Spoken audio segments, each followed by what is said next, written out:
Hello, this is Ken Ferry with this week's Boots in the Field report. Is it just me, or does this April seem to be like a repeat of last year? Where between the moisture and the temperature we get close and then we get kicked back. As we realize, though, by what our peers are dealing with in Nebraska, Dakota, Minnesota, it could be a lot worse. This week we had some gas going on southeast of Springfield and other areas where we have more sand in the state. We've had reports from customers of soybeans going in and a few guys getting corn planters set, getting those first day willies out of the way where the soil was fit. But for the most part, everyone has been on a standstill. This includes our retailers. Meaning another week has slipped by with no pre-emergence going on, no anhydrous going on, no ruts or rills filled in, no leveling done. The pressure on the system continues to grow. It's a good thing you guys are professionals and don't let this pressure get to you. Amateurs would be taking it out on their help, the dog, the retailer, and anybody that came up the driveway. This is why we get paid the big bucks, to stay cool under pressure. Visiting fields this week, I'm finding too many people aren't assessing the full effect of the erosion problem that we have in these fields. This week, riding around with a grower who said his plan was to spend a day filling in washouts with his TurboMax harrow. The only problem is the washouts he showed me were 10 inches wide and a foot deep. Many of these washouts are going to take a dirt box or a grader to fix them.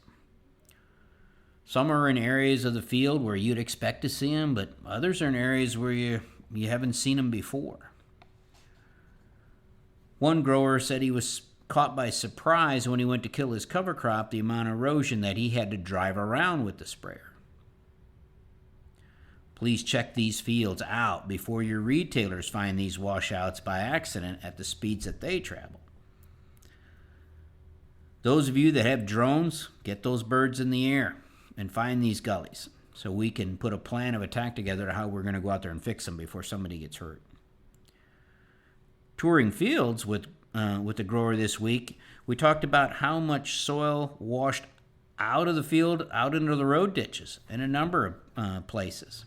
His plan was to dip the road ditch, put the soil back into the field, before he did his dirt box work to fix the field.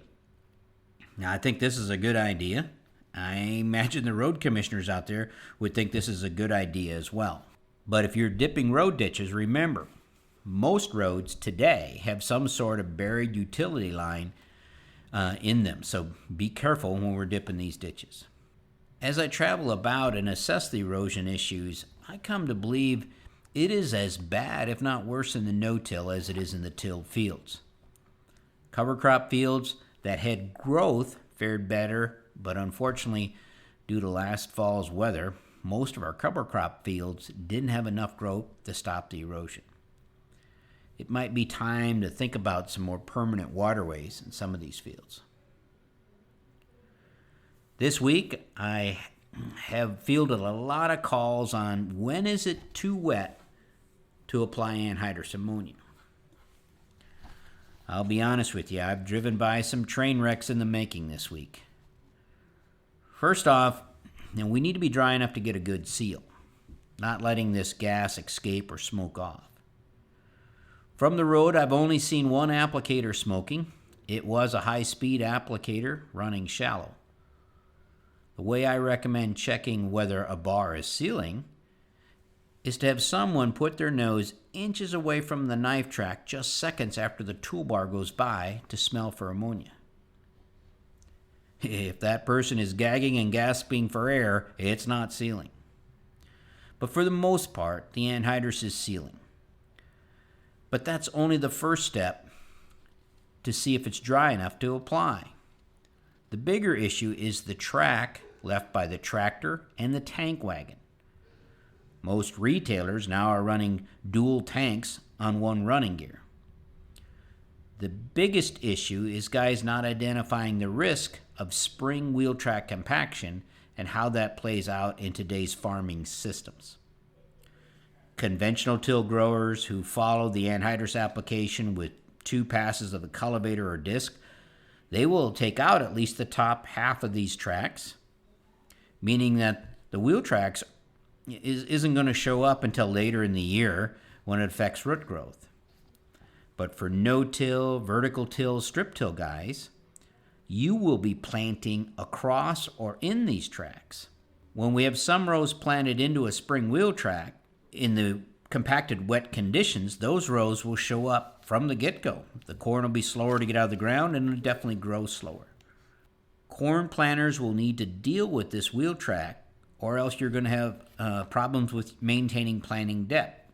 I was talking with a grower who's using RTK to apply his anhydrous this week with the plan to shift over 15 inches off the knife track and plant when the soil is ready. The only problem, 15 inches over from the knife track is where the tractor tracks and the wagon tracks are. Planting in these tracks will greatly affect seed bed as well as the corn growth when it takes off. While your neighbor is running the same day across the road, he may work his field twice before planting and not have any seed bed issues where you're going to get caught. One grower was pulling anhydrous at an angle, planning to hit the field with a vertical harrow before he plants. The problem when I dug in the tank tracks behind the toolbar almost broke my knife blade. The vertical harrow will only address the surface of these tracks at best. His planter will ride out when he hits the tracks, forcing him to over-apply downforce for the whole field so he doesn't have a problem with the wheel tracks. This is especially true, of course, if he doesn't have active downforce. Even if he has active downforce, it won't be able to react fast enough for the anhydrous tracks at an angle. Even if we can achieve uniform depth, that track wheel compaction will slow growth of this corn and it'll create an ununiform plant stand. Again, the problem is farming in a vertical format, but trying to apply nitrogen in the old horizontal format thinking. Farming vertical is a system, and you have to implement a systems approach from planting to harvest. This includes fertilizer and herbicide applications. I'm not saying that this pass can't be done this spring. I'm just saying that I was in fields this week where anhydrous is going on, and the only thing good about it was sealing.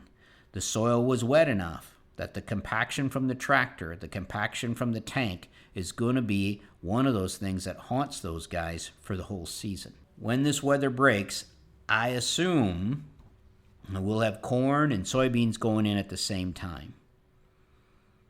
Be sure to think through your herbicide plan, especially if you jumped the gun and planted your beans before the pre-plant gets applied. This may require product changes to stay compliant with the label. Now, we're fortunate to have a bunch of great retailers in our customer territory. But take the anxiety you're dealing with, multiply it by 100, and that's what they deal with every day in a season like this.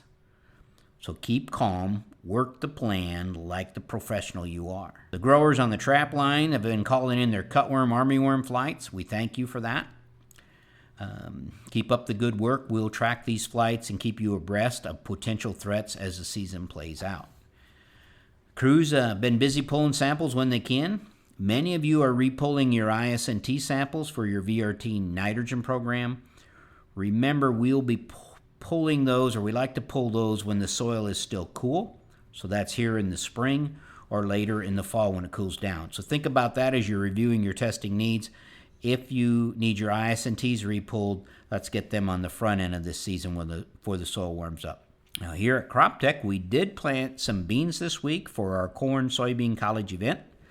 Planting conditions were perfect, but the fact that it was in a greenhouse may also have something to do with that. So stay the course, keep calm, be patient.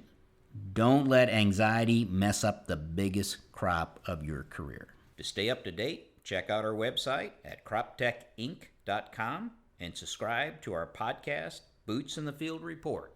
Keep her safe, keep her moving.